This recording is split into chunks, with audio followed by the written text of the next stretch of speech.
Hello, I'm Mrs. Corsack. I'm a reading specialist at Middletown Area School District, and today I'm here talking to you about comprehension. Comprehension is the ability to understand what we've read or understand what we're listening to when we're hearing or reading books. Um, Comprehension is actually the combination of a lot of different skills. The most important skill, though, is one that you as a parent can continue help to grow in your students, and that's background knowledge.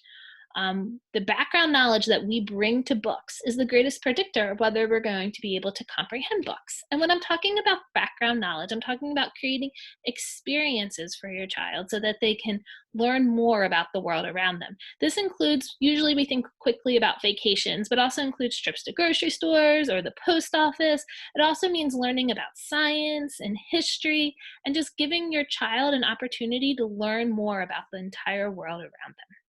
But if you're on this video, you probably are looking to how to help your child specifically with reading comprehension or listening comprehension. So as today we're going to talk about different ways that you can ask your child questions about what they're reading or what you're reading to them.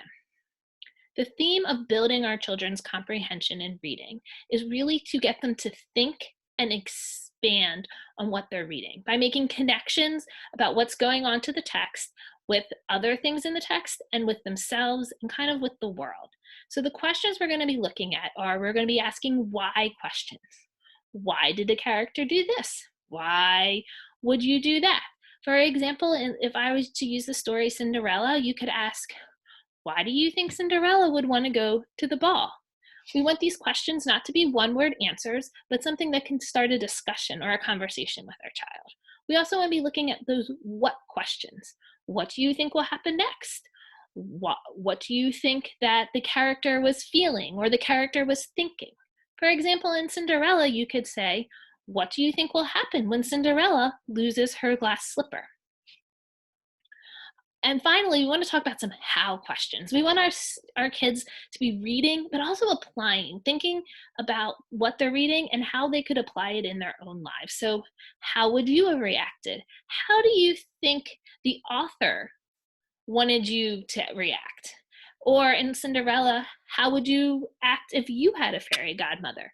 Again, our questions shouldn't be right or wrong, yes or no's. When we're talking about improving our kids' comprehension, we want them to be asking questions that cause us to have a conversation or a discussion about the book and to really be thinking about what we're reading, not just reading for the sake of reading.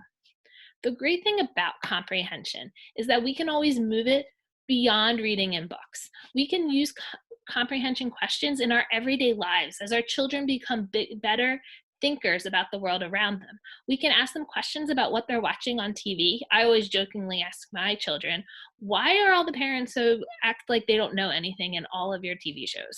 So kind of getting them to think about the actions of the characters on television. You also can ask them questions about things in your everyday life. What did you think about your baseball game? And maybe they thought something totally different from what you saw.